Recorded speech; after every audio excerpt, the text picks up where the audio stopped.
Thanks, Quinn. Hi, everybody. Hey, How you doing? Pretty good. Just one Zoom meeting to the next Zoom meeting. I And I'm know. retired. Yes. Okay, we are streaming on YouTube. Oh, Okay. Okay.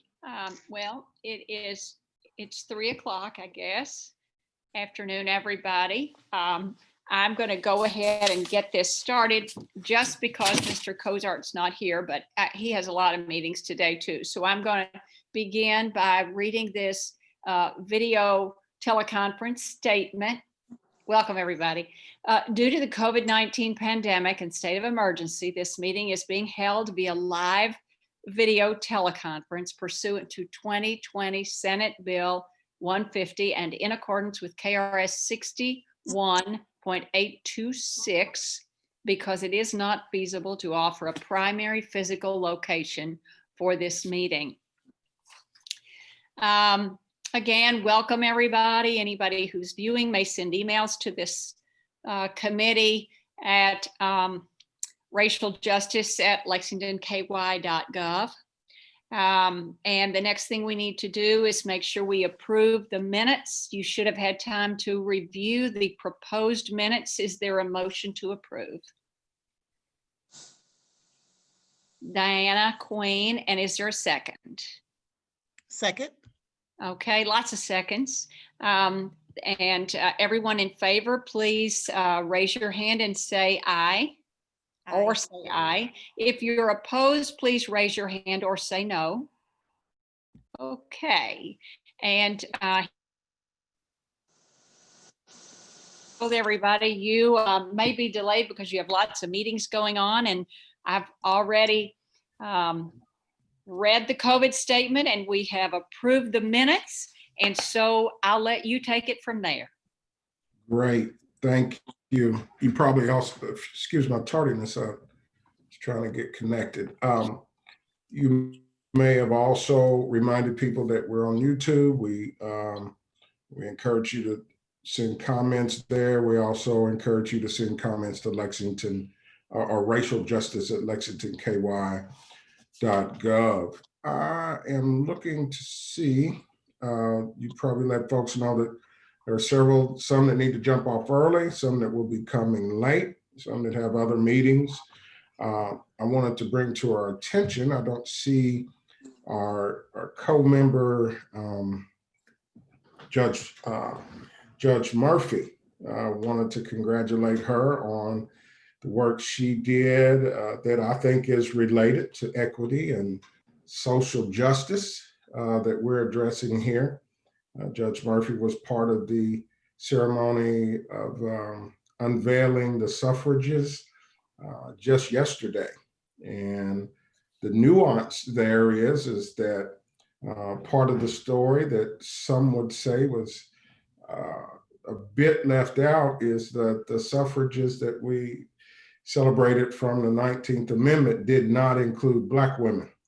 And it is that sort of sometimes unconscious bias that we have to address. And Sister Murphy did a phenomenal job of addressing that, which was a concern of several citizens. And so I just wanted to congratulate her for her great work there. And also council member Masadi was instrumental. Yeah. Absolutely. Masadi, Councilmember Plowman. And so thank them for that work and thank them for that inclusiveness that was put there as an addendum. Also want to make certain that we are remembering to include our citizens' insights that we're getting. Again, kudos to Laura Hatfield, who probably has a nosebleed by now based on the amount of information that she is getting from us and through this committee. She is doing a great job of keeping everyone informed. She's uploaded some new citizens' insights, so we want to make sure to keep those before us.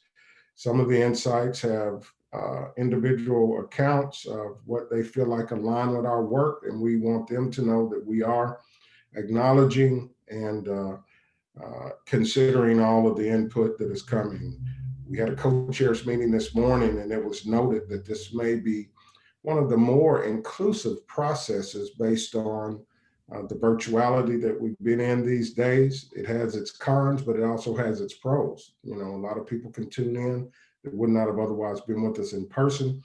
They can send their insights. And so we want to make sure we're honoring those insights and that we're being inclusive in our work. A couple more housekeeping things. Judge Kaufman and myself will be tomorrow and this evening looking at the law enforcement folder of our repository. As we move to concrete, substantial recommendations, we want to make sure that all the citizen input, all the committee work is accounted for. If you look at that law enforcement recommendation folder, there are many things, and we're going to be looking to assess them, screen them, and synthesize them, making certain that every recommendation has a home.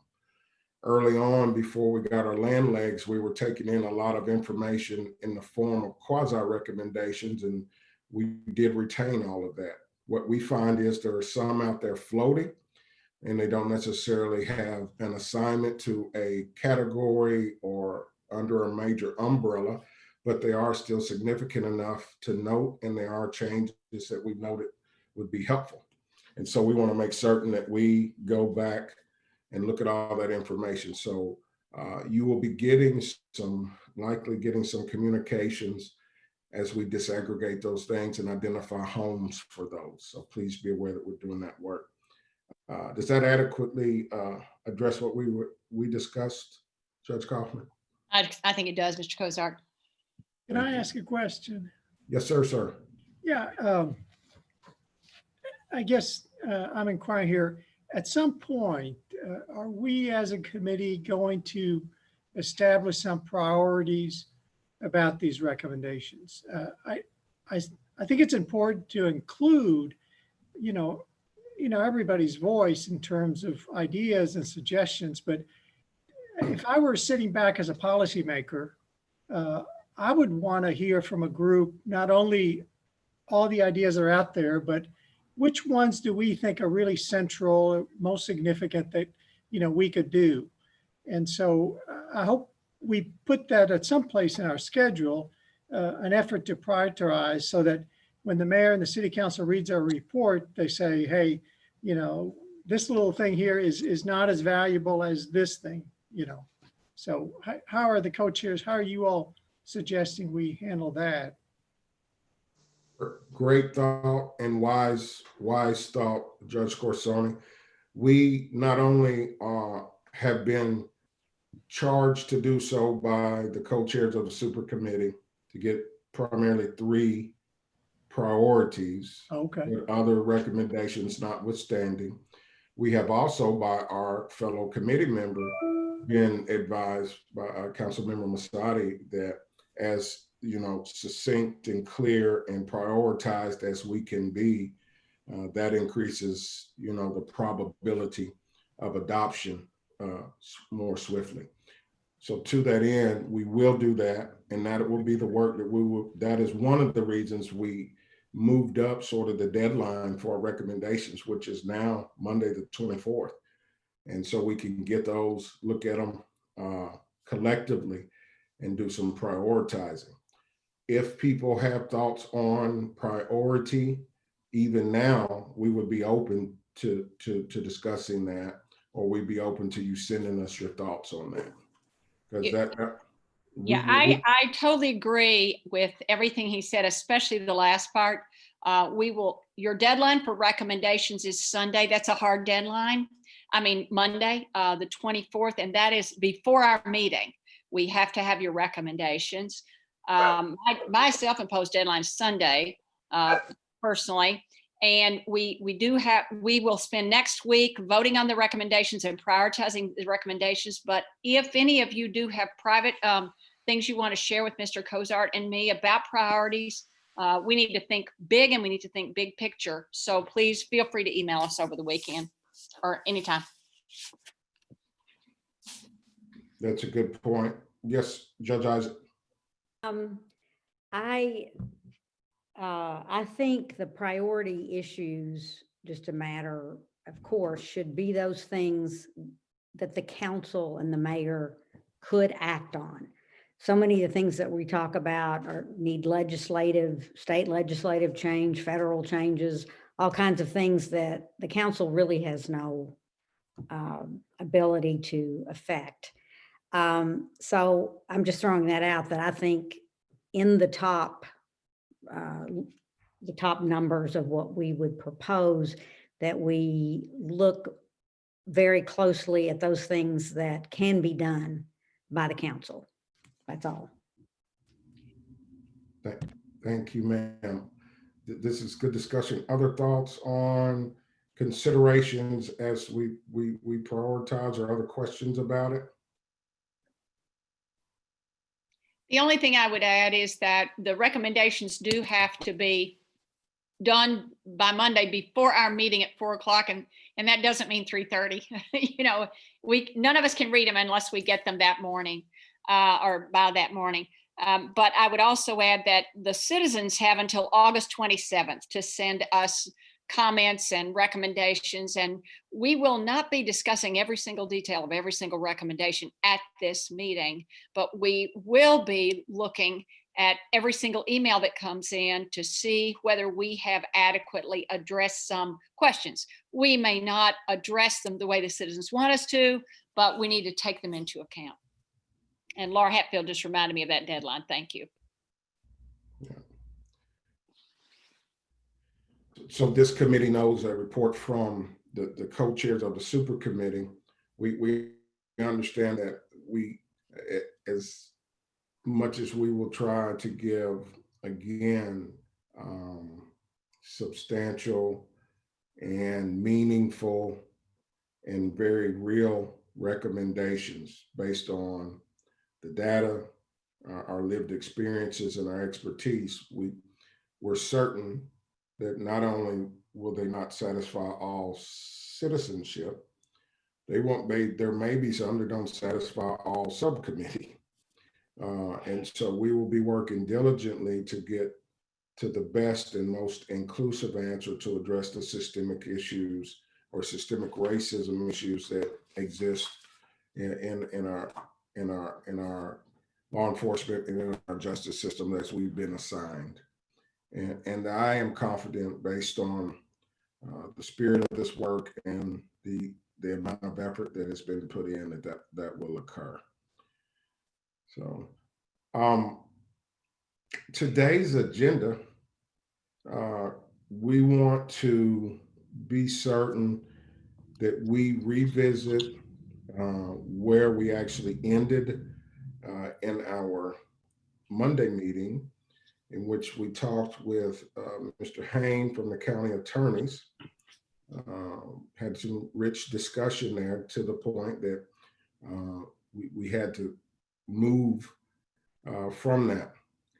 Definitely want to recognize, want to make sure that we adequately address that and adequately inform recommendations. Thank you, Judge Isaac, and thank you, Brandon Dunn, for agreeing to take lead as we move into this justice component and making certain that we're forming the recommendations.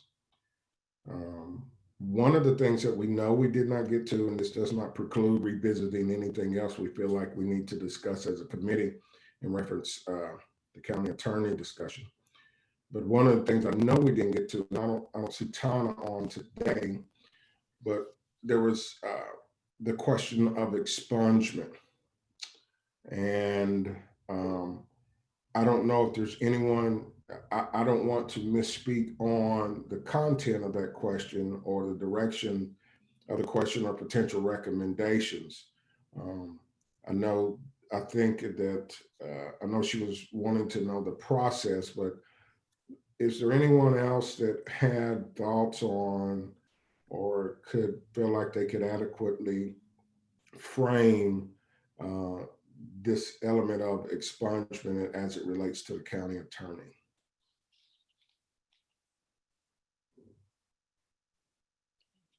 I can tell you a little bit. I don't know what county attorney's process is.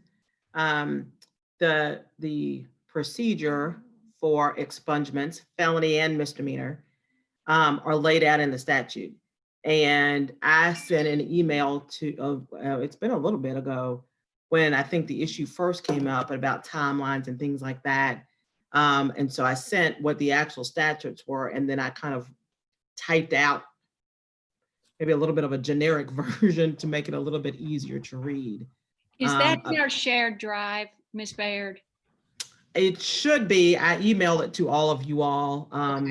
And because I think, Laura, you asked me about what was public and what was private, but Okay, so it should be, yes. So the Okay. statutes are, and then my typed up portion of that to try to be a quick reference to it. And so when Ton had asked about it before, she was talking about automatic, coming off after a certain period of time. And that part of the statute just changed in July, became effective in July.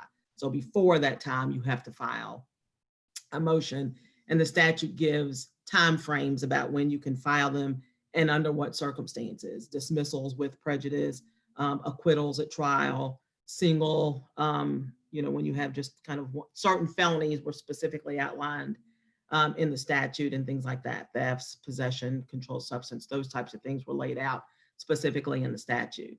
And so prior to them automatically coming out, if you would file a petition, and I put in there what the costs were, and I don't have it in front of me. I wasn't expecting, sorry. So I don't have it in front of me what the costs were, but I did put that in the email to everybody about what needed to be paid to file the petition. And you get, it can be paid in installments. To initially start it, you have to pay a certain amount, and then to actually then get it, you can pay in installments. I want to say it's maybe $250 or something like that to do that. When we have for the Commonwealth, we have one particular person in our office that handles all those. When they come in motions for expungement, they'll come in. And generally, we don't object, follows the statute or whatever, we don't object unless by statute it is not eligible for expungement, or there is some particular part of that. For example, restitution hasn't fully been paid to the victim, because a lot of times, the victim is out. And so we believe the defendant should have to reimburse the victim for the damage that they caused or medical expenses or whatever. So in that type of situation, we would probably object until restitution has been paid. But other than that, we just follow what the statute says. I So just that's looked fine. at our shared drive, and it might be a little hard to find because it's not under expungement. If anyone wants to look at this, specifically Judge Isaac and Mr. Dunn, as you are looking at your recommendations, it's actually under committee member additional resources, and then it's under expungement. So it's a little hard to find, but it is there. And I think that's just what Ms. Baird was talking about. Thank you. Mhm. Thank you, Ms. Baird.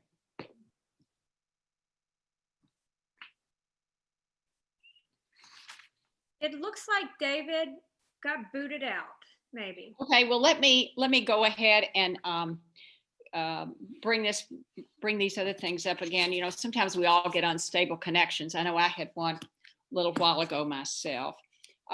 Looking back at my notes from the county attorney's presentation, I know that one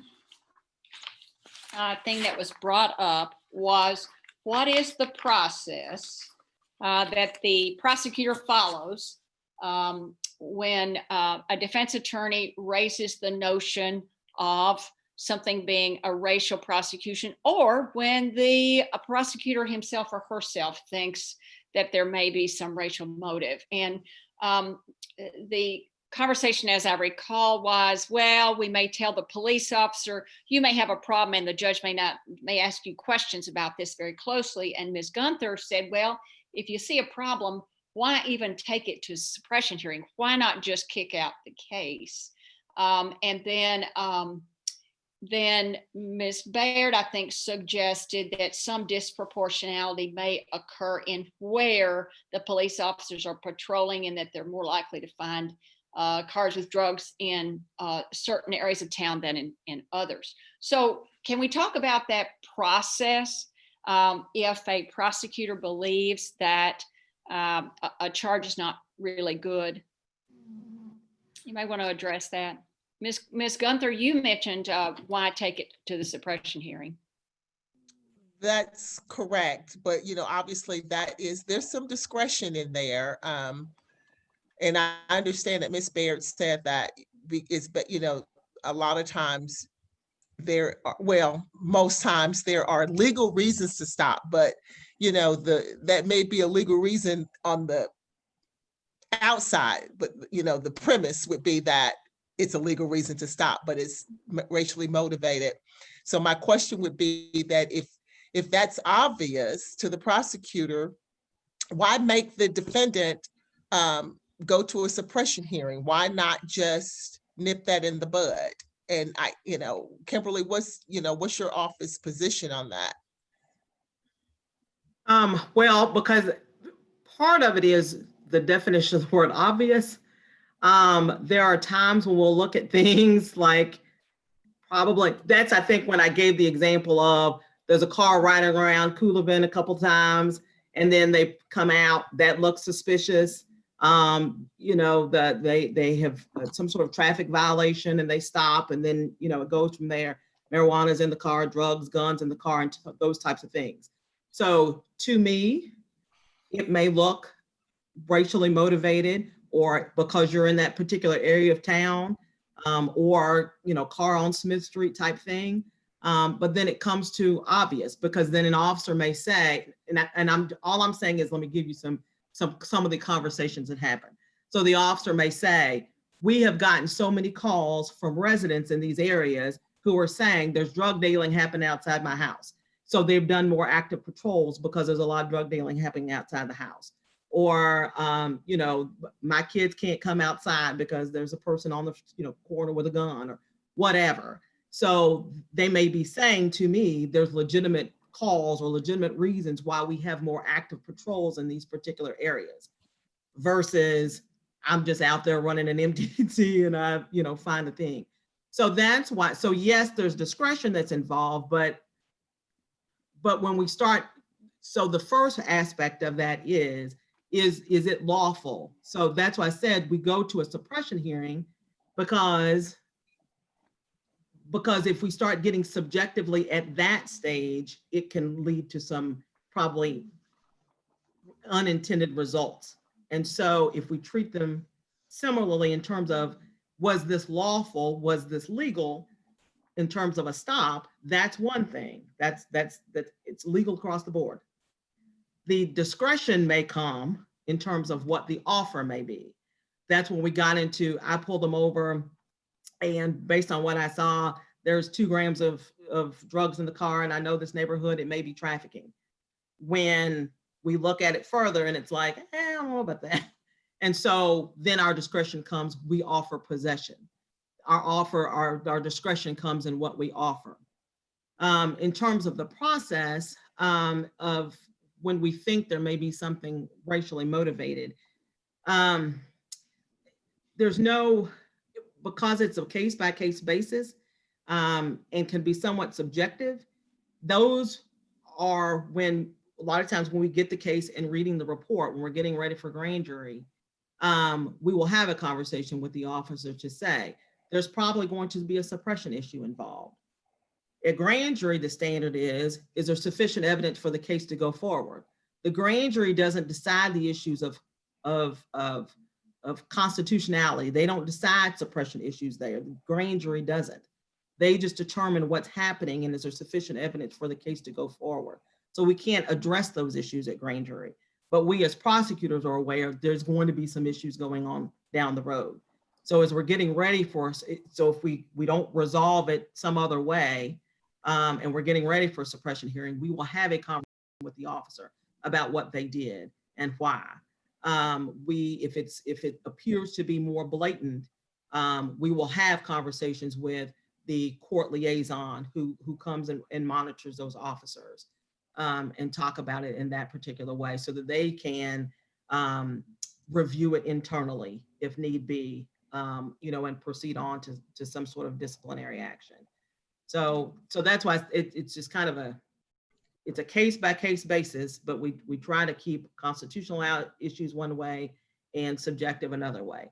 And I will also say, reading it can come across one way. A lot of times, I think somebody asked, why do we wait for the defense attorney to say something? A lot of times the defense attorneys don't talk to us until after it's been arraigned and we get ready for a pretrial conference.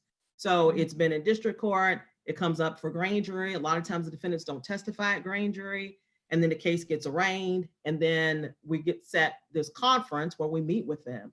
Sometimes they talk to us at that time, sometimes not. Sometimes it's kind of post.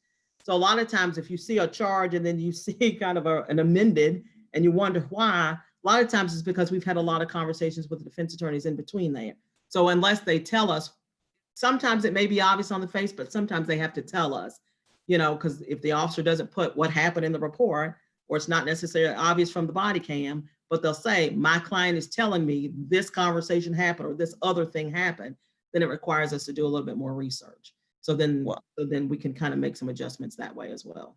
I understand that obviously your office does not get involved until there has been an indictment by the grand jury. That's when your office is going to get the case.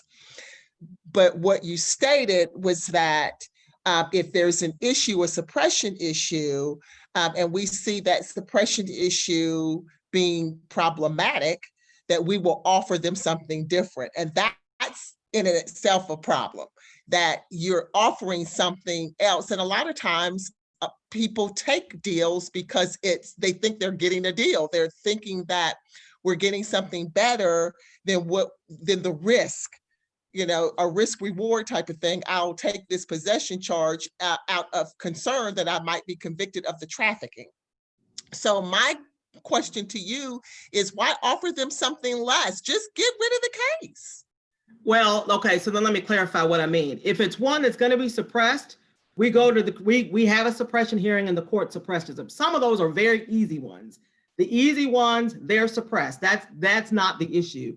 It's perhaps the interpretation part of that. So that's why on those we have a suppression hearing, because we may think one way or the judge may think one way. It's a research issue and something along those lines where we may disagree about what it is. Mm-hmm. And so we're not talking about those easy ones. Those easy ones go away. We don't make offers. We don't proceed. Those do go away. There was a constitutional violation. Those are dismissed. Those aren't the ones that I'm referring to. It's those that, and I will also say a lot of times it's the defense attorneys that will come to us and say, can you offer this? Or my guy will take this, or something along those lines. So a lot of that discussion starts with the defense attorneys coming to us to say that. So it isn't us saying, we'll do this and let's not have a hearing, or it's not that necessarily. It's they'll come to us because of whatever conversations they've had, because they also, run the risk that it's a constitutional stop. It's a right stop. And so, they'll do it that way. So we don't, and we have no problem if they think, it's a trafficking versus possession, go to trial. Okay, well, we'll go to trial on those as well. So there's a lot of discussions that are happening. It isn't us saying you go do this or you're going to get convicted. It's not that. It's not that kind of a conversation that's being had. Mr. Kozar, obviously, when you got booted off, we started with this notion of what do you do when you as a prosecutor believe you might have a bad arrest here or a bad charge? Can I ask a question? Yes, ma'am. Yes, ma'am. Go ahead. Some of the things that we have seen, initiatives that have been undertaken by prosecutors' offices, is to begin creating their own consequences for the likely small number of officers who may have repeatedly either led to a number of consistent cases that had to be suppressed or have been known to have given some sort of false testimony. And I was wondering if any of the offices here in town had decided to take that approach with persons who they may suspect as being repeated bad actors.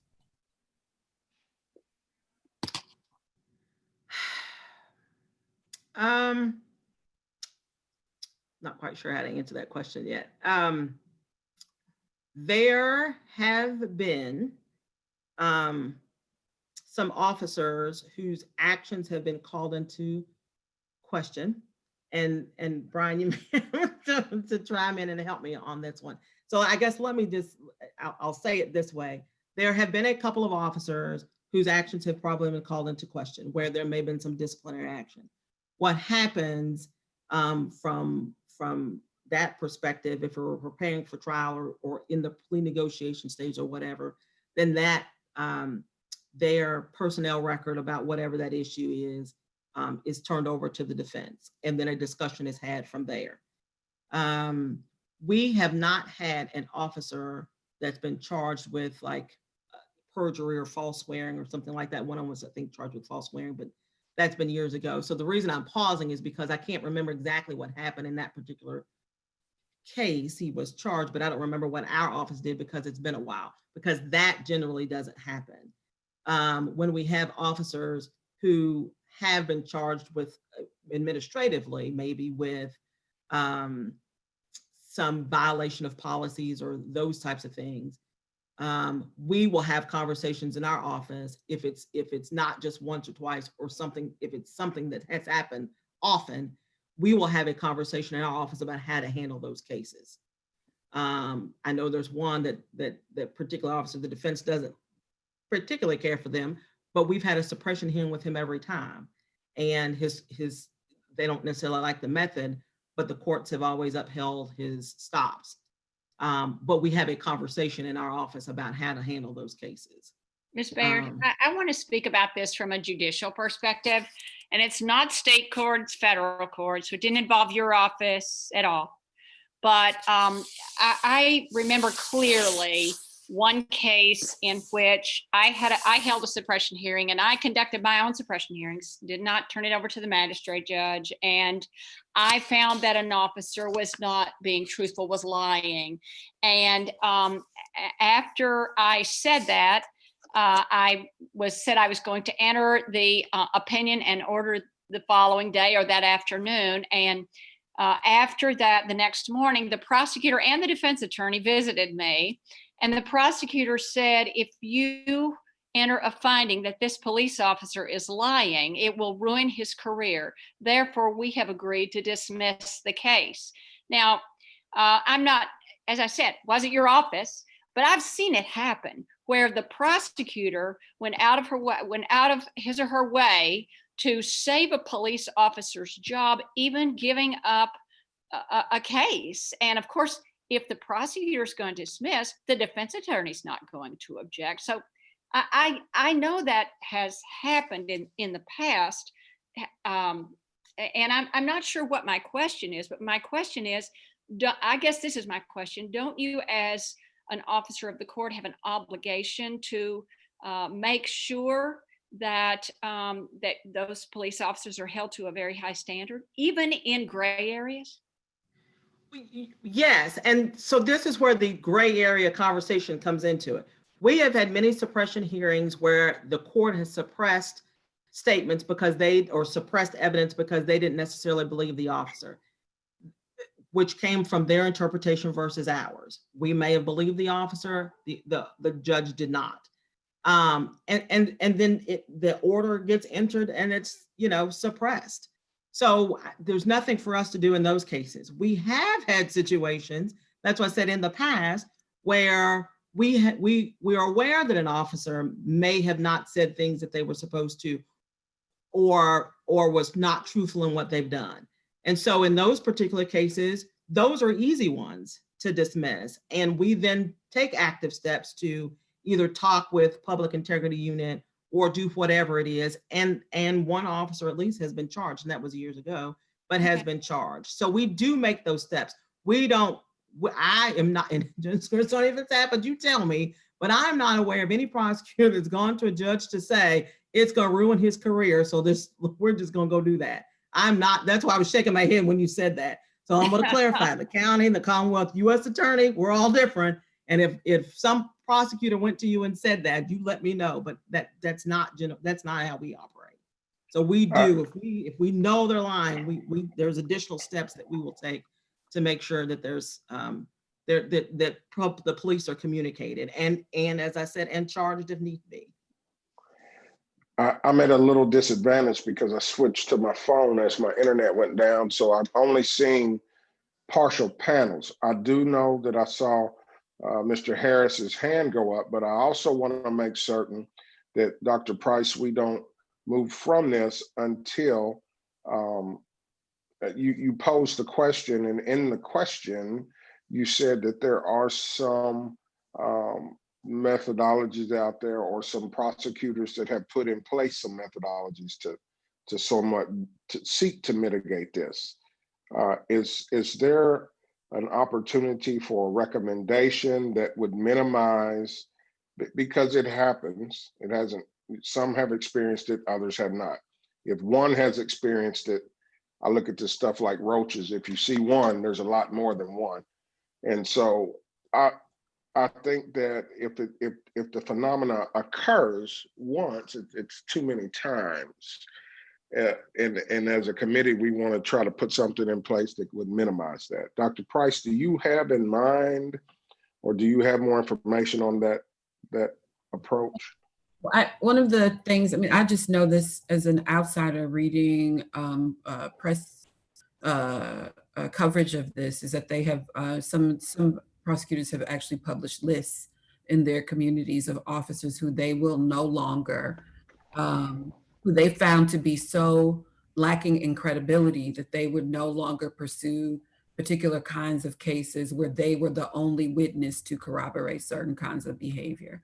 But if Ms. Baird doesn't think we have that issue here, I mean, there's no way to do something like that. But I think the questions that we're asking, I think, are really, really important, because we focus a lot of time on how we understand discipline within the force, but everybody has their role to play in how we think about any potential bad actors as well. So for instance, I don't know this question, it just popped into my head, but it seems like the right one to ask is what happens, one for Chief Maynard, what happens when police officers believe that the other people in the justice system are not acting adequately or ethically when they bring cases to those persons? Dr. Price, you talking about other folks regarding the judges or the county or Commonwealth Attorney's Office, the other partners within the criminal justice system, Yeah. right? Yeah. No, I mean, part of it's having that conversation. Just like we would expect that when these issues come up, which that was going to be my question for Kimberly, was, are we talking about daily? Are we talking about weekly, monthly, yearly? I mean, I'm aware of one or two instances of specifically the one that Judge Kaufman referred to. I'm aware of that. And that officer is no longer here with us. I mean, there's things that we act upon that when we get that information that we take seriously. Is it a training issue with the traffic stop itself, or is it a training issue with the officer, or are we seeing those same repeat issues that we need to address that the judges and courts are seeing? And we do have those occasions where we have issues with a prosecutor or with a defense attorney that we'll ask those same questions. That seems to be repeat issues coming, and it's having that communication and those partnerships where you're able to approach that and be open about it. So I just like we hope to receive that information, we also expect to have that open ear when we bring those concerns. And I'll say the county and Commonwealth Attorney accepts those, and we have filed appeals on judges' rulings in the past, and will do again, because there's times where we feel that we are correct and that the ruling did not meet where we felt that the KRS and the law says it should. So that having that street both ways goes a long way. So hopefully that answers that. And one of the other things I'll say, just because, you know, when you're dealing with people and their own, we talked about implicit biases and things like that. And so we also are dealing with judges, and I'm not saying this to throw anybody a bus, I'm not saying it that way. But when you were asking about, you know, interpretations of suppression hearings and things like that, and we've got 5 judges who may interpret things a couple of different ways. And so depending on what judge you get, the answer may be different. Or one judge may think that person wasn't credible and the other one didn't. So it's hard to, so when you were asking, why don't you just dismiss it or why go forward? because you don't know what that judge is going to determine. Is that a constitutional violation or not? So there's a few things and few factors that are involved. And there's not one judge that I think looks at a person and says, you're African-American, I'm gonna rule one way, and you're not, I'm gonna rule something different. It's not that. It's just, you're just dealing with, And I understand that it's far and few in between, Kim, but as David said, if it happens one time, that's one time too many. But what I'm still hearing is that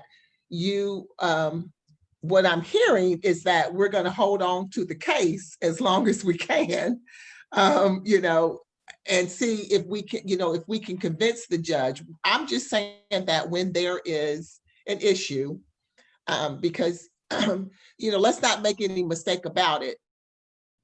I don't care how many times you're around the street on Smith Street, you're entitled to ride around on Smith Street. Right. So you have to have a basis. And if that basis is not legitimate, I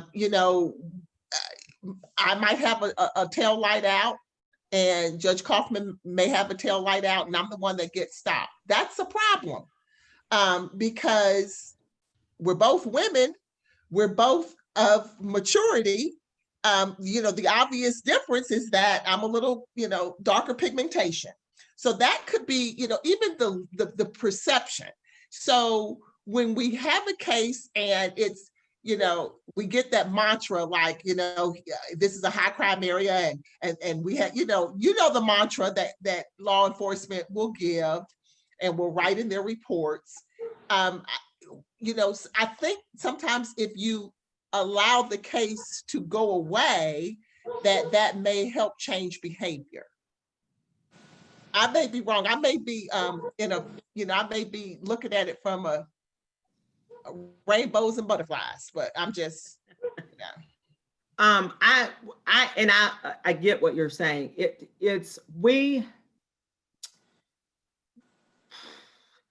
We can definitely go back and re-look and re-examine what our policies are, our guidelines are, and things like that. We have to be very careful that our discretion and the way we're doing things is not based on race, in terms of everybody that was in Smith Street that got pulled over is going to get this offer versus everybody over here that's not. So we have to be very careful about how we implement those things. Does that make sense about what I'm saying? So I'm always saying we are open to suggestions and ideas and everything like that. And when you were talking about wanting to hold on the case, let me clarify. I know when Damon Preston came and they've got the 22 and they've got, the indigent, group and they're representing 75% of the cases in court. We have 17 of us that get active cases represent 100%. We have all of the defendants because we handle DPA and we handle private attorneys working for the state. So there is no incentive for us to have extra cases or hold on to a case that we don't need to at all. And so we just want to make sure that we are trying to do the best and most even that we can, fully recognizing, the disproportionality kind of comes, since we don't charge, the disproportionality kind of comes up to us. And so trying to just do the best that we can. So any suggestions, Dr. Price, if you've got that, that talks about what other offices do for officers, luckily we don't have that. I know one time is too many, but we don't have a situation where we're gonna have a list, luckily. But if there's things like that that our office can do to try to, evaluate and make sure that we're doing what we need to do, not race-based, then we're happy to follow through on all of those things. And the only thing that I want to say to that is that, as long as the public understands and can have confidence in the fact that the prosecutor's role is to seek justice, not to win, then right. we may, if people understand that, it can have confidence that we're not out here to win every case to have 100% conviction rate. The prosecutor's role is to seek justice, and that doesn't correct. Always mean to win. Absolutely correct. So I invite any of you all to jump on a Zoom call or come into court. And I do that all the time, because when people get in the system, when they come and intern in our office, we have people come through all the time, Come talk to us. Come sit in court and see how all of that works.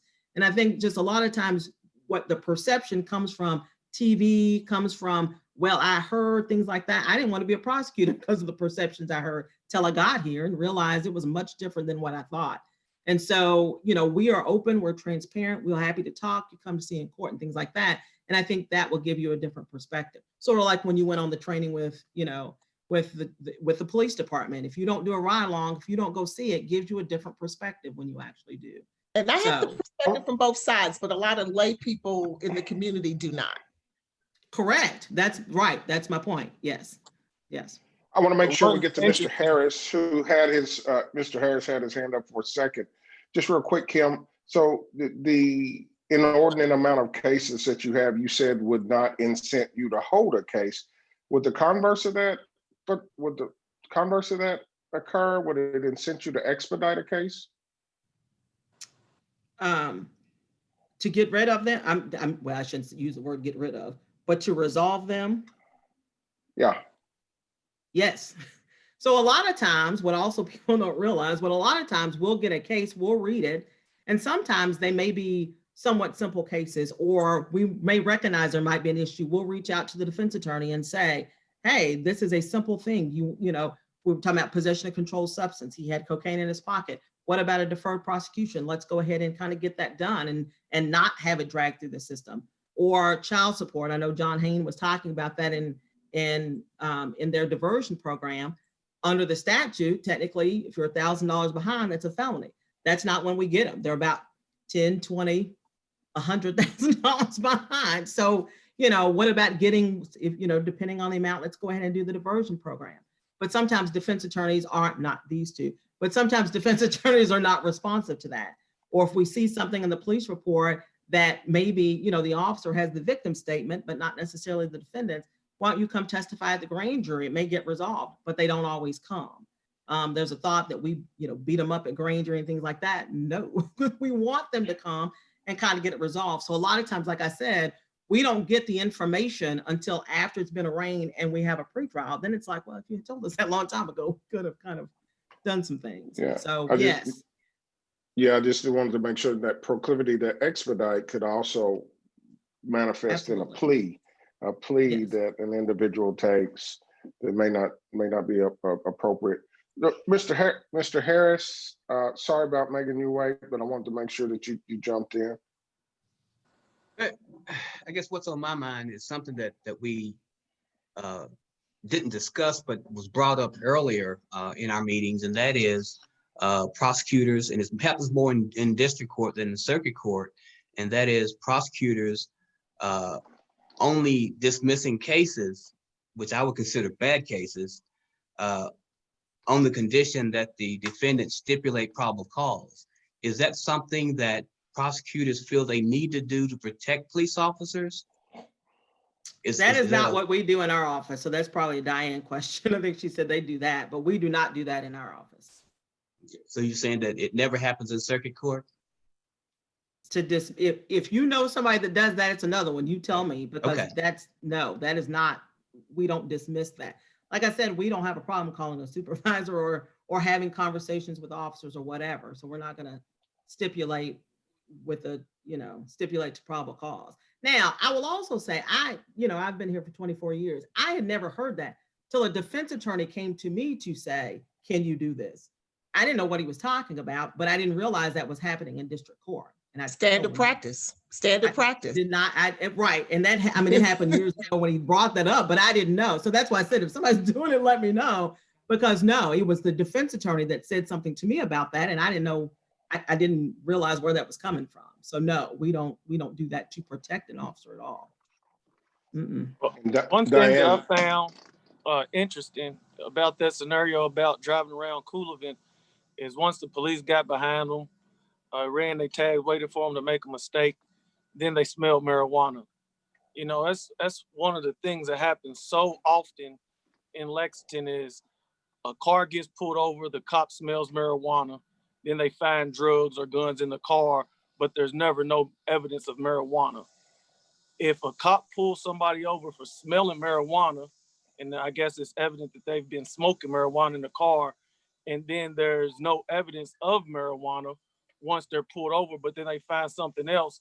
In that suppression hearing, does everything else get suppressed if they do not find marijuana? You could maybe believe that the cop actually didn't smell marijuana, but just wanted a reason to search the car. Yes, yes, that happens. So they don't, they will do the traffic stop based on whatever the traffic violation was. Then they'll approach the car and say, I smell the odor of marijuana. Based on the case law, that gives them the right to search the car. Now, oftentimes there is something in there, marijuana roach in there or something that's in there. However, if there's nothing in there or there's a credibility issue or something along those lines, those cases are suppressed and then the case is dismissed. So yes, we do have those situations. And do cops, after say they're untruthful, how many times have you filed charges on a cop for lying on the stand? Or is that something that is done in Fayette County to where cops are charged with perjury? They can be. They can be. We haven't had that recently. We have had a couple that have been charged. There's a lesser called false swearing, kind of making a material statement, not under oath, but called false swearing. And I believe there's a couple of officers that were charged with that. One of them both of them is related to something that happened in a particular case. And so that wasn't something that our office doesn't charge anything. So that wasn't something that our office charged. So I don't know exactly how they got charged. If it's a misdemeanor, it's handled in district court. So those would have been handled in district court. So is that something, I think that might be a way that we could set a standard also, is if the officers are untruthful or just simply lying, I like that word better, on the stand, for them all to be charged with perjury and not even a lesser charge. And who did you say does the charging if a officer is found to perjurize themselves on the stand? That would, well, I'm not sure who did that. Brian, I am aware that police do their own internal investigations. I'm aware Kentucky State Police will handle some of those. I just don't remember what happened in the other two because it's been a while in those cases. Yeah, I'm not familiar with that. I think that has happened a while, and I was not in an administrative role at that point to be privy to those. But if that type of accusation came forward today, we would more than likely turn that over to KSP and allow them to investigate that. Any type of criminal actions or criminal complaints filed against our personnel, we have been relying on KSP to do that outside investigation. That way it's not coming from us, to have that as a clear separation of conflict between that. So whose responsibility would that be? I know if a citizen was to get on the stand and lie or perjure themselves, whose responsibility would it be to charge that citizen? Would that be the prosecuting attorney, or would that be the judge, or who would handle that? It depends on when the lie or misstatement happened and under what circumstances. And so there's perjury, and then there are lesser charges depending on what the situation is and when it happened. Our office can directly indict. So for example, if you got up and said something that was completely false or not questionable, but blatant, completely lie, we can present that case to the grand jury, and then the grand jury can issue a direct indictment for perjury for something that you have said. So see, that's what I'm trying to lean on, is the courts and everybody to be transparent. So if there was a officer that did perjurize themselves or was committing perjury, for the prosecutors, maybe, I don't know if the judge gets involved in it, and then I guess maybe the defense attorney, but I'm more so looking at the prosecutor's office. Is that something that we could charge you all with paying more attention to and actually filing those charges or bringing it to the police department's attention so they can bring it to Kentucky State Police so that they can be charged, so there can be a precedent set to make sure that officers understand that that's not going to be acceptable? Yes, we can do that. Ms. Baird, I also would say Dr. Price actually just texted me and said she has to leave. And so probably right now, but anyway, she has a gains orientation at 4 and she has to leave early.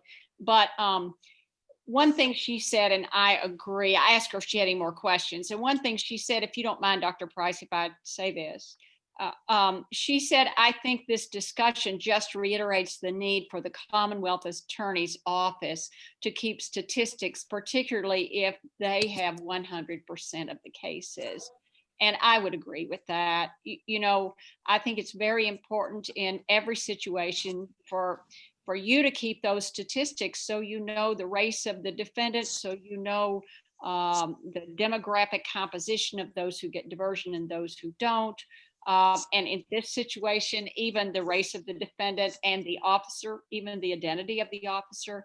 I guess it became clear the other day that I'm also going to recommend to Mr. Dunn and Judge Isaac that they include that the county attorney's office keeps statistics, and especially since Mr. Hain indicated they can keep those statistics. So I wasn't trying to quash the discussion. I just wanted to relay that while Dr. Price was still on and say that's a recommendation I think we need. Sorry, school is starting, so my afternoons are going to be taken up. I just wanted to add quickly that if you could, when you do have an office with multiple people handling cases, sometimes it's hard to figure out consistent patterns, not just when we're talking about officers, but other kinds of systemic issues.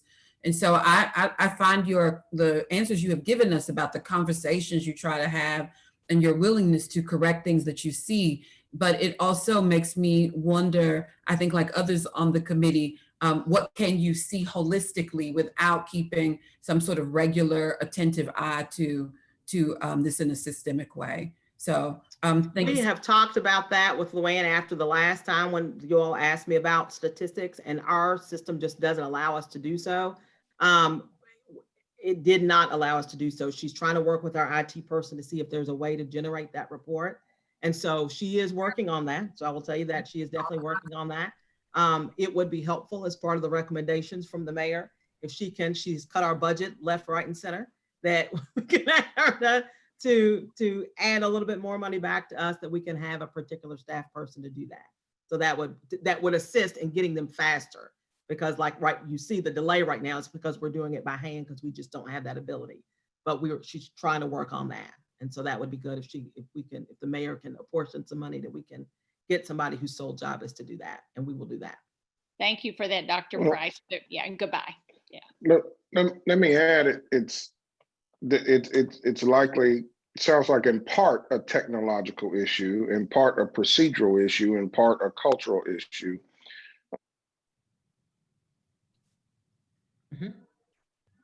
Mr. Cozart, I'm not hearing you.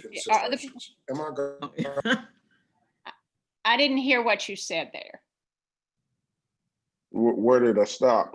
You I'm said sorry. it's partly a technical issue, partly a procedural issue, and then for me, you went dead. Anybody else? Okay. Okay. I said that I said in part a cultural issue.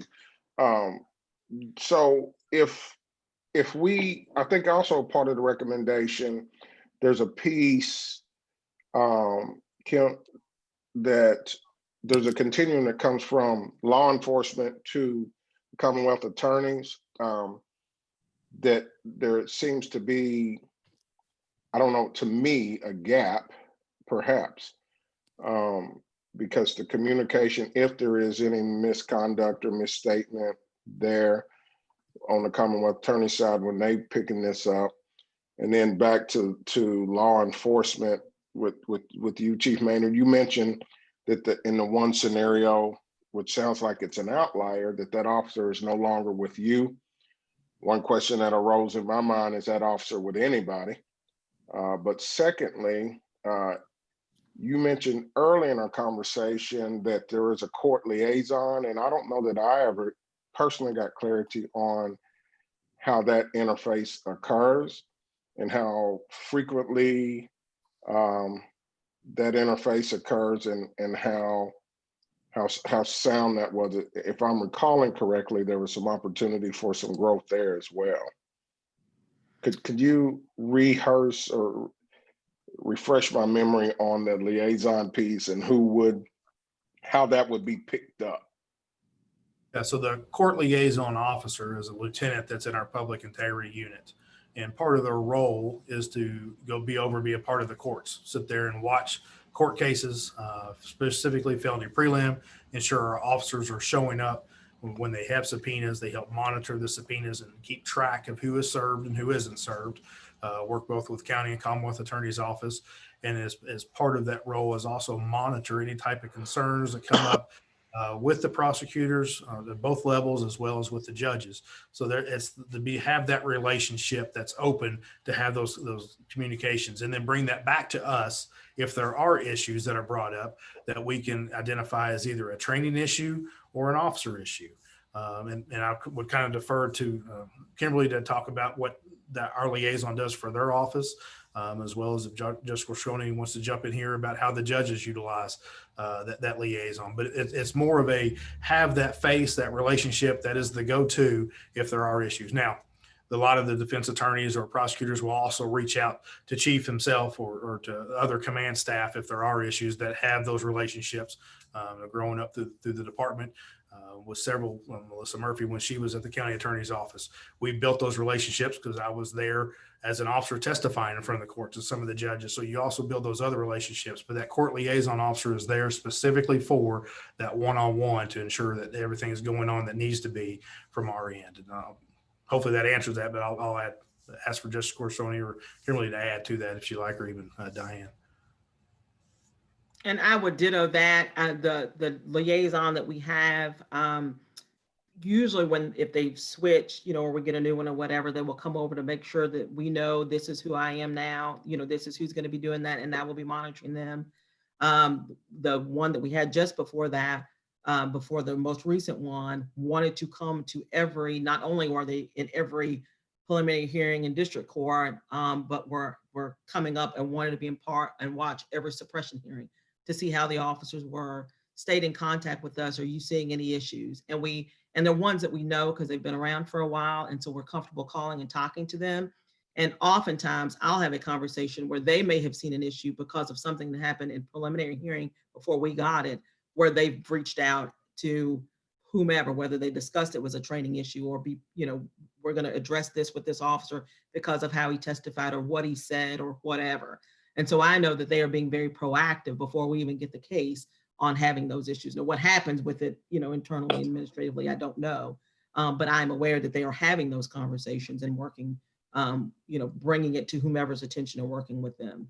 So that's why one of the early calls, I said, we don't have a problem calling if we see an issue because we have those relationships with them. Judge? Yeah, I would say it's awfully hard to make a case on perjury. And oftentimes what we're talking about is it's a shading of the facts. It's very subtle. It's very difficult to make out a criminal case on perjury.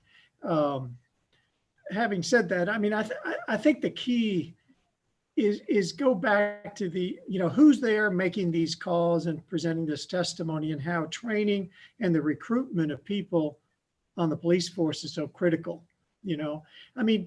The arrests that we see, let's face it, if you had the level of scrutiny and observation that goes on sometimes in the East End or the West End, if you had that in Heartland, you could probably arrest a whole bunch of other people, a bunch of white folks in Heartland, because, those same traffic violations or not stopping or not tagging or with this or that goes on over there.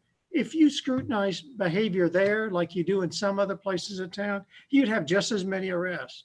And, and Ms. Beard is right. You've got a prosecutor here who gets a stop that is technically correct, and they do smell marijuana, and then all of a sudden you got a search of a car. It all builds, so, I think you have to start from the very beginning, make sure that you hire the best, you train them in a particular way so that you don't have a warped, scrutiny of one part of the population that you don't have for the other. You know, also, that's the second time geography has been talked about today, and it was also talked about last time. And Chief, you've given us some charts and some other information on selection of sectors in this city where you do the most policing. And I want to encourage anybody who wants to make a recommendation along those lines about where the police do their policing and how that is reviewed and scrutinized and changed every year or every so often, to look at all the material we have and to make that recommendation. We may have some, I can't remember. Judge, if I could add one thing too, a lot of it is complaint driven. The places where we're at and where we're making traffic stops is because folks are demanding that we are there to be proactive in the neighborhoods. Now, granted, it may be for a traffic stop for running a stop sign, but it's also that officer making the interaction with someone to say, hey, we're here, we're being seen. What's going on? If you're the neighborhood in itself and you're living there and you're demanding for the officer to be there, we get complaints that we have to balance between you're over policing, you're not here at all. And on Chestnut Street right now, I've got folks that don't want us there, and I got folks that want us there 24 hours a day in force with 50 officers deep. So we have to balance that, and I understand the concern. And I'll say this, I have personally bought dope out of Coolvin, out of East End, and out of West End. And when we were doing the buying rides where I was buying dope as a customer, so to speak, we would go to Heartland and drive around. But the drug markets are two totally different. The drugs that may be going on in Heartland, I'm not saying there's not drugs there. There's probably a higher quantity, but the way that that drug market works is different than the street market that may work in East End and West End. So we have to police that a little bit differently. And I think that's part of it. And I understand completely what we're talking about with the traffic stops and the smell of marijuana and some of that, but there's a demand for proactive policing, and we have to balance that. And we try to do the best that we can. And I understand where the concerns come from. But when we're being called about shots fired on Smith Street, we've got to go to Smith Street. And part of that is being seen, and part of that's making those traffic stops.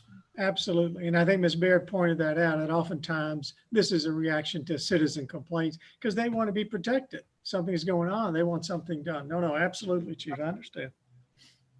A question I have is, for you, Chief, is that, we were talking about that a lot of this activity happens in certain neighborhoods. And also from what Ms. Baird was talking about, as far as maybe some officers that they were having problems with, or having, certain kind of problems with a particular officer. Do you see a correlation, between, those officers that perhaps have disciplinary matters, and disciplinary problems? Is that occurring from these most impacted areas? Is there a correlation, like a trend of officers that are getting, disciplined for certain types of problems, and they are also in the areas, they're patrolling areas that are most heavily impacted? It's a little bit of both. So we do have officers that are very proactive that may get a bunch of complaints, and we will look at it and see, all right, is this complaint valid if it's not? I will tell you this, if I review a complaint and I feel that we need to act on it, we're going to retrain that officer. There's officers that we have pulled out of working areas to give them a fresh start somewhere else, because I want to see myself, are you policing the same way you are here as you're working in this other area? And it's also a good perspective. Part of the community policing that we do is we want to have officers that work that same beat over and over again. So one, they know who the folks are that live there. They want to know who the businesses are that work and that come in and travel through there, as well as the residents themselves and the expectations that the residents have. But there comes a time where it's also a good perspective. Let's rotate to another sector. That way you can go see how other things are done and kind of make sure we're on the path that we need to be on. So it's part of our responsibility and expectations that we provide is to monitor that. And if we are seeing a number of complaints or the way that you're handling traffic stops, I'm going to have to pull you in and we're going to have that conversation. You're not meeting the standards and expectations of what we expect. And it can show because of the number of complaints. It can show by how you're handling those traffic stops and those conversations we're having with defense attorneys that call into question. Because if after so many, we ought to be looking at that, and we do. So are you saying there is a correlation, or sometimes there's a correlation? I can't give a blanket because it depends on the situation and the circumstances with that. That each officer is different, each complaint is different, how those are handled are different. I can't give a blanket statement on that. I mean, I'm just thinking there's a lot of officers that, you know, they're working in this area where there's a high activity. And there's a lot, you know, this occurs every month. And then, you know, if there are some officers that either the county attorney's office is having problems with, or the Commonwealth attorney's offices are having trouble with, it may or may not be, you know, a correlation between the geographic area they're working in or not. But I think it would be interesting to know, you know, if there is a trend there that, you know, that comes from, you know, just the environment that they're working in themselves. So thank you for answering that, though. Hey, Chief, I didn't want to cut somebody off. Somebody speak before me. Well, I was just going to say, I'd like to switch over to something because at the last meeting, and it's now 4:11, at the last meeting at the end, I have a note that we said we were going to talk about PFOs and probation at this meeting. And if you don't mind, Mr. Dunn, I would like for Ms. Baird to address those two things. It would just be real quick. I mean, it was just on the topic for the chief, because one thing that I've noticed is, like, as all of us are talking about East End, West End, sometimes North End, Taste Creek, one thing that I've noticed as being a trend is a lot of people that don't live in these areas come in these areas to commit crime. A lot of the people that don't live in East End, that hang out East End every day, may live around in the surrounding counties. Have you noticed that trend? And if so, what can be done to, I guess, more so police the areas outside of East End and West End to stop those individuals from coming into the East End and committing crimes, or the West End, or vice versa, those inner city areas? Yeah, no, and part of that, I go into that community policing. Who is working, who's living, and who's coming in from the outside. Everybody has a right to drive where they want to, and they have a right to hang out where they want to. But when you're doing the criminal activity, one of the ways that we find out who folks are is getting out and talk to them. Some of those are consensual encounters. Get up and walk out to a group that's hanging out. They don't have to talk to us, but that's part of getting to know who it is. The other part is doing the traffic stops. Find out, hey, this person lives here. Here's a warning notice for the traffic violation for your brakes being out. You may not know that the brake light's out, but here's your warning notice. You know, that's part of getting to know who the folks are and identifying and try to keep the criminal element out. But you're exactly right. There's some parts of town where folks that do not live there are coming in and handling criminal activities instead of going back and doing it at their house. Now, if we could, let's spend about 10 minutes at least on the PFO and probation, because, you know, one thing I want to know, not to be Johnny One Note here, but do you keep statistics, demographics? And I know you don't, but you're willing to try on PFOs and probation. And I also want to know about cases that go federal. You know, I know if they go federal, sometimes the sentences can be longer and they have to serve longer time. So can you speak to all that, Ms. Baird? Okay, PFO, probation, federal. Okay, so I can catch them all. That's okay. With respect to PFOs, that's also statutory, and it is based on, I think everybody on this call understands what that is, but it's based on your prior felonies and committed or off probation or parole within 5 years from your current offense. If you have just one prior one within that 5-year time frame, you're a persistent felony offender in the 2nd degree. So whatever you're charged with, it'll bump it up one level generally. And if you have more than one prior felony, it'll bump it up 2 degrees and you'll be a persistent felony offender in the 1st degree. So those are charges, those are status kind of things by way of statute that will be presented to the grand jury. We have your prior certified record. So we will present that to the grand jury, who will then generally indict on that charge to go with whatever other charges that they have chosen to indict. Now, a few things can happen with that. If you are charged with a Class D felony and not, like Johnny talked about, certain things they don't allow any diversion, we're similar. If it's a child abuse case, if it's an assault case, something along those lines, it's a Class D. We don't necessarily do the rapids on those, but we will do kind of a rapid disposition where we will make an offer on the underlying offense. and dismiss the PFO. We indict on all of those, and then our offer is made depending upon what the facts of the case are, our conversations with victims, those types of things, what the nature maybe of your priors are, and then we will make our offers accordingly. So I don't know, we rapid, we keep the chart on who we've make rapid offers for, those we discuss in our meetings every day. If you've got one, we will talk about those and we will keep that chart.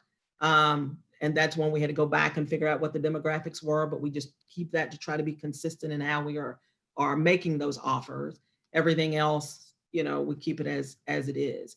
I'm not sure what else you want me to add to that question about PFOs. Probation, do you want to switch to probation now? Let me see. Judge Isaac had said she had asked at the end of our last meeting to discuss PFO and probation. So maybe she can answer that question. Judge Isaac, did you want her to say anything else about that? I just was going to present a few things. I didn't have any questions for. Okay. Okay. All right. So yeah, I did some research on this. I think when you're a sitting judge, I know Judge Scorsone, Judge Kaufman, the biggest, one of the biggest things that fills our jails and puts the incarceration rate so high is PFO. I know Bob Lawson did a lot of research about a decade ago. He came to the Fayette Circuit Court every day and looked through files. You know, his quote here is that the PFO law clearly heads the list of tough on crime measures that have filled prisons and jails beyond capacity, pushed the state's corrections budget off the charts, and changed the balance of power over punishment in ways that threaten the basic fairness of the justice system. And of course, within this, you know, Blacks are disproportionately jailed. So it greatly affects that. In Kentucky, 16% of the inmate population is serving PFO sentences. The average PFO sentence is 23 years. The average non-PFO sentence is 11 years. And over the years, there have been attempts to reform PFO. There was an important proposal by the Kentucky Criminal Justice Council in 2003. I think DPA still thinks that those should be looked at. And clearly this is a matter for the legislature of Kentucky. But there was another council in 2008, 2016 interim joint committee on judiciary. One of the biggest unresolved issues that affects all of this is the need to reform the PFO statutes. And there have been very good proposals about how to do that specifically. And it's not like rewriting any of these things. I think are reasonable proposals about doing that. With regard to probation, that is something that could be addressed more locally. And I think the thought is that too many people are on probation, and probation terms set the offender up for more and more time and piling on of time. It's a net widener. It's like, let's put everybody on probation. Probation is a wonderful thing. I used it all the time, but I think we keep people on probation for too long. We don't do the right things on probation. So all of these things are big issues, but they affect the number of people incarcerated. I had this chart that was kind of shocking. This is out of something called prisonpolicy.org. It's they do a lot on data. And I don't know if you all can see this, but this is the incarceration rates comparing that top line. Oh, wow. That top line that goes way out there is Kentucky. Hey, Judge Isaac, I can share my screen and pull it up for you if you'd like. Oh, thank you. Thank you very much. The United States actually average is second to us there. They do this by states. And I just pulled Kentucky as compared to the United States and other countries. We, you know, in the last 40 years, we have increased by 4 times the number of people we incarcerate. It's devastating to the Black community because they are 8% of our population in Kentucky, and they're 30% of those who are incarcerated. It's a vicious cycle. It's it keeps people from improving, providing for their families. It has systemic, you know, issues for the families of those people. So I guess we can go ahead and take that down. But I thought that was kind of a shocking. It's 869 people for every 100,000. So it's it just shows. I think we're 9th when they do all the countries of the world that include states. We're 9th. We're the 9th most punitive state in terms of incarceration. I didn't really know that we were that far ahead of everybody else. Can we do something locally to ameliorate that? I don't think so. Well, at what level does it come? Does it come at the police citation level, at the prosecutor level, at the court level? What can we? Well, the penal code needs to be revised and reformed because that's what the prosecutors have to work under, the judges have to work under. When these laws start out with these things in them and they're overly punitive, there is no discretion. There's discretion. I mean, they can not charge PFO and so forth. But it's a state issue. Well, I'd like to, if I could say something, discretion is available. Certain Commonwealth attorneys will not use the PFO like we use the PFO in Fayette County. That's, you know, you can see that for the death penalty. There's some Commonwealth attorneys that think in their counties, even though it's a death qualifying matter, they will not seek the death penalty. You can do that with PFO and say, we're going to have a new strategy in PFO. Once we amended the penal code to say that the violent offenders have to spend 85% of their time before they could be paroled. Once we made that change in the penal code, I don't think the PFO is as important as it used to be to try to get at people that were really problematic. It's really a very inhumane system where you use drug cases to enhance with the PFO statute. You know, we know that the issue of drug and alcohol, you know, is a illness, you know. Oh, get over here. And then we're using that to build up this PFO statute. And I think that's not just. I think our use of the PFO statute is overbroad. And I think we can change that voluntarily even before there's a statutory change. In Fayette County, the Fayette County folks that are in prison right now, 49%, this is felony time, are Black. Of the people in Fayette County that are either on probation or parole, 42% are African Americans. So there's a tremendous disparity in terms of who's in prison and who's on probation, parole in Fayette County as it relates to race. So judges, would y'all be in favor of graduated sanctions? I know we have some for juvenile offenders. Would you be in favor of graduated sanctions and support graduated sanction for adults? Well, graduated sanction is a phrase that we use, for example, in terms of people that are on probation, that, if they do a minor, minor violation, they get maybe, a weekend or 2 weekends in jail, and then it's enhanced if they do greater violations.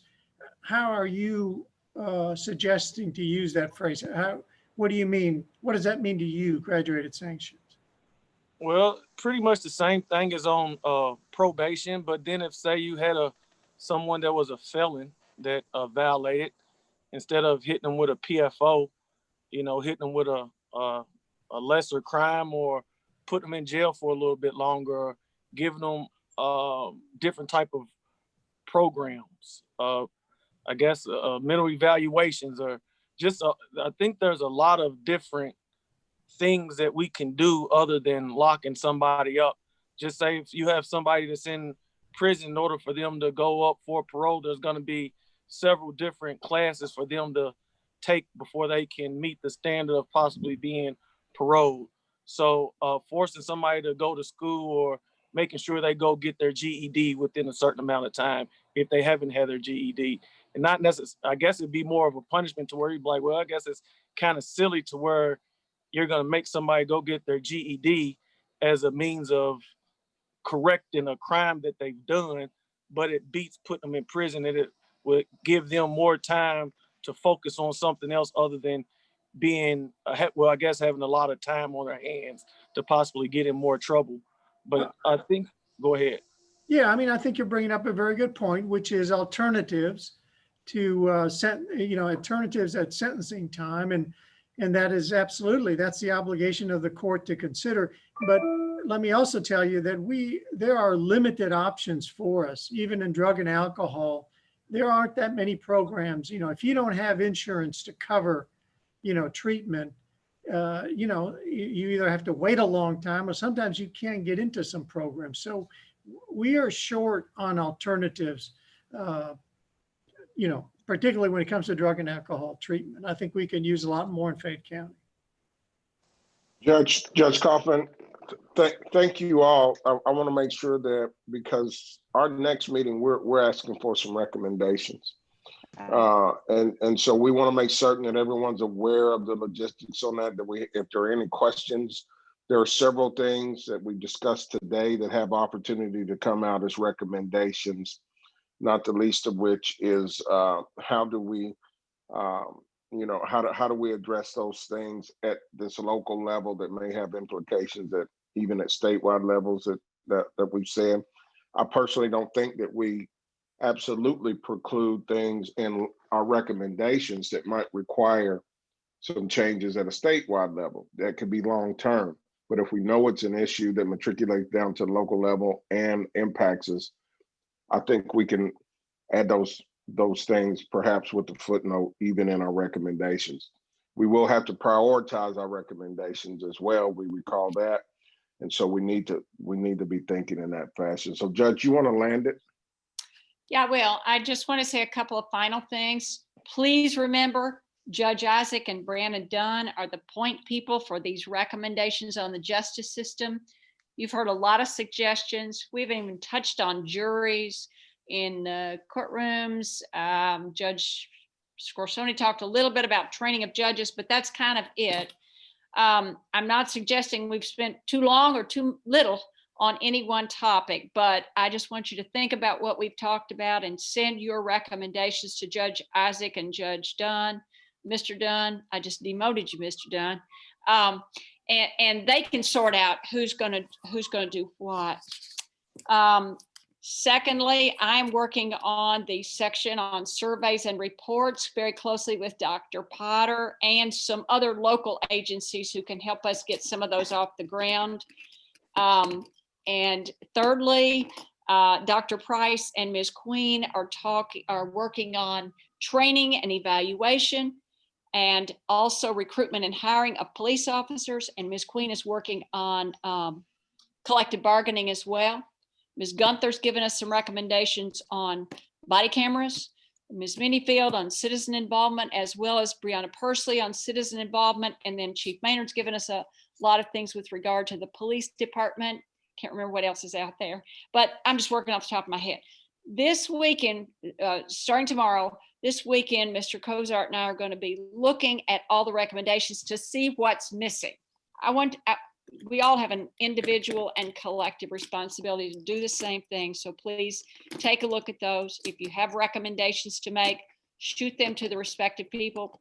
On Monday, we're going to be talking about, are you in favor or against this recommendation? And what do you think our top priorities are? And so with all that on your plate, you have a lot of homework to do, and it's 4:30. And so, Ms. Quinn, if you have a question for Mr. Cozart and me, maybe you can shoot us an email afterward. Would that work? Will it? If you want to go ahead and talk about something, please feel free. Just on the recommendations, as we all talk that out, I just think an hour and a half is going to be a pretty short time, but are we going to be given more than just one session? We have 2 meetings next week, and Okay. I don't know, my general rule of thumb is much over an hour and a half. I tend to lose focus, and so and I'm a pretty focused person, and so I think we just need to be organized. We need to avoid going down tangents, and we need to remember what our goal is. Our goal is to address the recommendations, say yay or nay, and prioritize. And Mr. Cozart and I will talk about it in advance and try to have an organized approach Monday and Thursday. And we may be moving you along at a pretty rapid pace. Okay. Let me add, as we close, thank you for that, Sister Queen. That's a great observation. It's going to be tight, but we'll make it. I wanted to add that at some juncture, Chief Maynard, I think there's some body-worn camera activity that you guys are doing. We may want to be privy to that as a committee. And we received a letter from Commonwealth attorneys. Sister Baird, you sent that to us, and we'll make the committee aware of that as well. Okay. Is it okay to share that with the whole committee, Ms. Baird? Yes, Ms. Redcorn gave that to the committee. Mm-hmm. Oh, did you already send it to the whole committee? I couldn't remember.